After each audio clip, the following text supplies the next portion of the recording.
Thado oi. Lily, nang na police ta call tawgi su tawro. Karim ta di kanaba phangloi.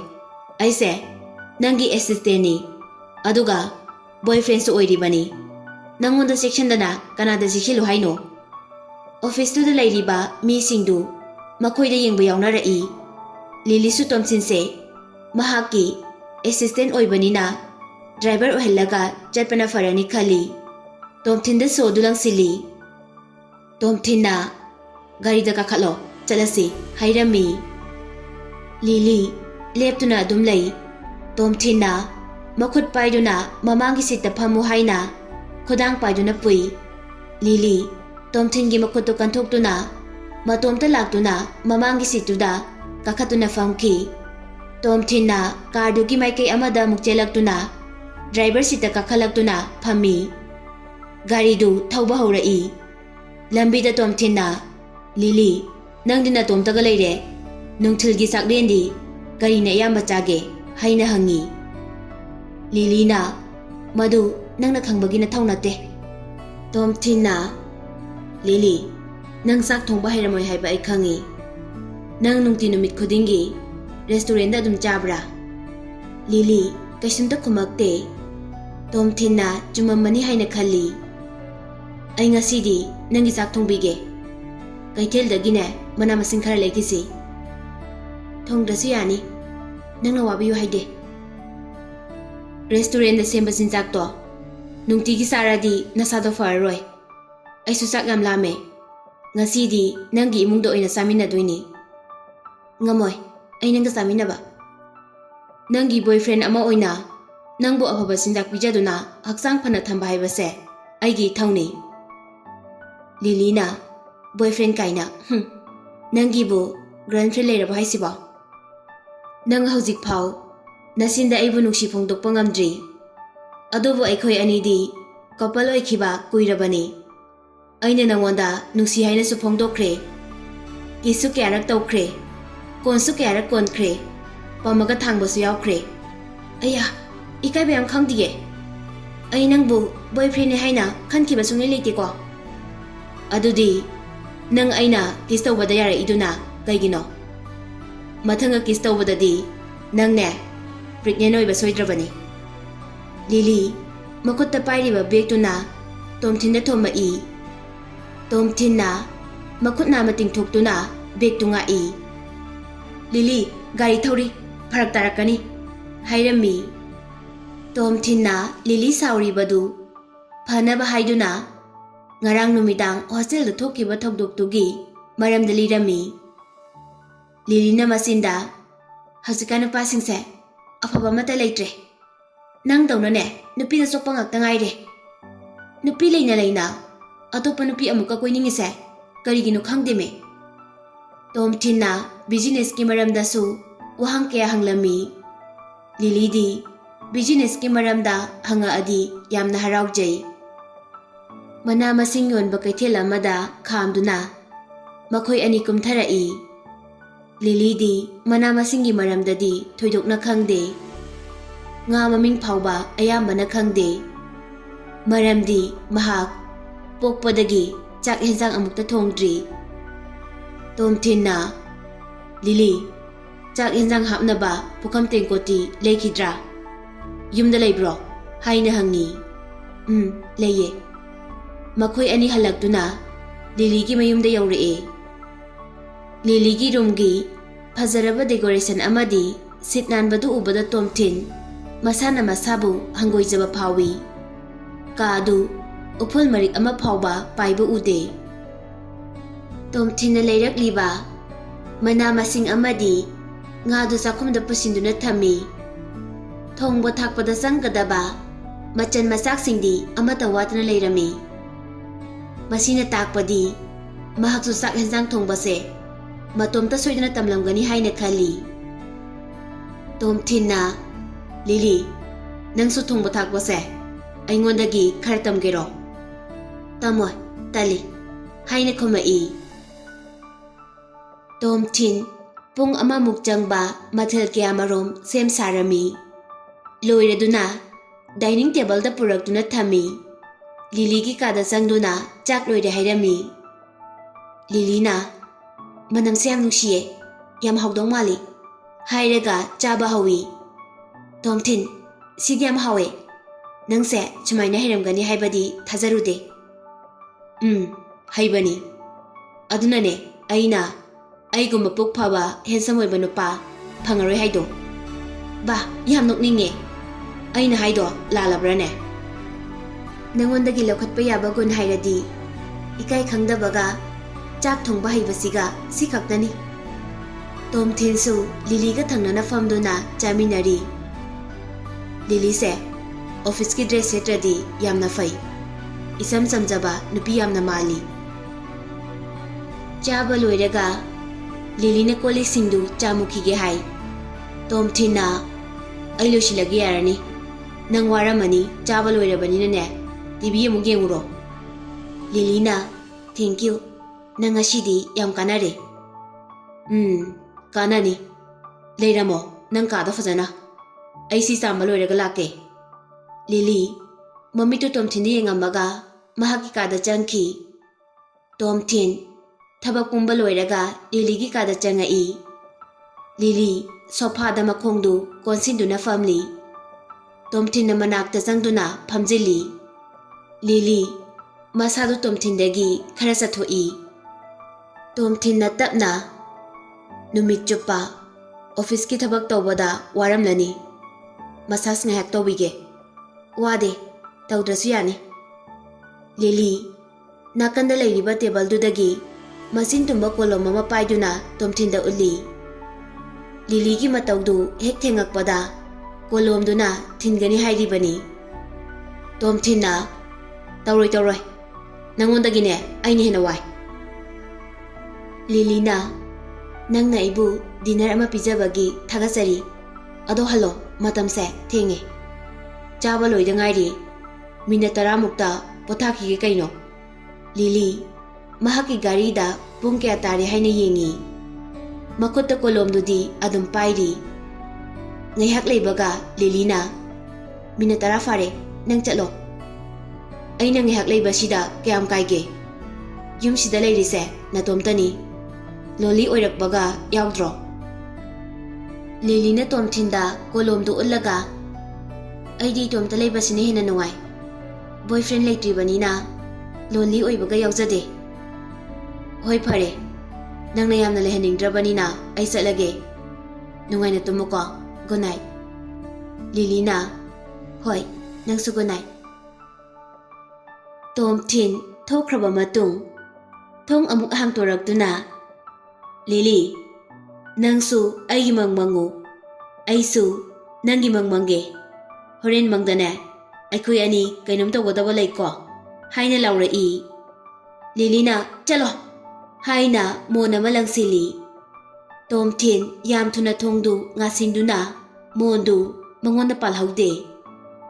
Tomthin nungti numit khudingi Lily gi imungda laktuna mahaki pujari oiba pami.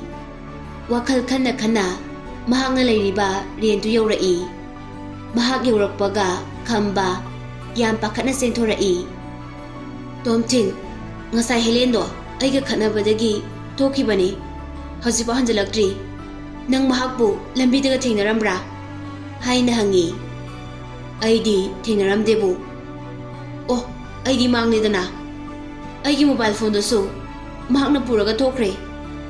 Yaradi nangi mobile do aingoda amukta pirau. Janu hoigi room su thonglon kre. Moida haibasu nungaitre. Nangi do amukta waijage. Tomthin na phone tawbada paikhaloi. Yam thuna tho aduga thirubana fani. Khamba pakhatpana kham thengle. Aina hojikpu mabu kadai ja thiduino. Aigi wakhaldadi hana phone tawbana fagani khali. Mahakna pairaktradi ai soidana mabu thiba thokani. Tomthin su mahaki matawduda nungaitaba phawi. Mahaki phone du puthoraktuna lok hangaga khambada pi. Khambana thank you hairaga phone du logduna number khar namaga call tawi. Ikui kuidana phone du receive tawrai.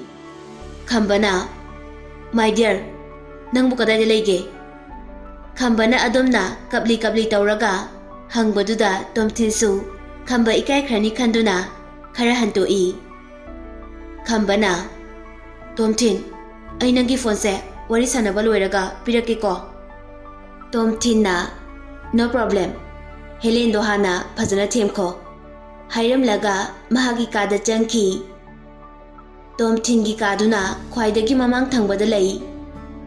Wari sanabadu loiba ngairi. Wari idum sanaraga leikhibaduda Tomthin bathroom da iruzaba sanglami. Tomthin iruzaba yam thuna loisinduna thoglai. Khambasu manakta changai. Khambana Helenda ai phone se Tomthin da pikrage ko. Nangna leiriba mafamduda adum leiramo. Ai nangbu lawba laage. Tomthin se nangi phone sida leire. Thank you. Ai Helendo lawba amukta chatlukige. Khamba phone piramlaba matung yam pakhatna Tomthingi kadagi senthokhi. Thongdu kana yesilami. Tomthinna asuk yamna nupa thoktaba misibu karama mino.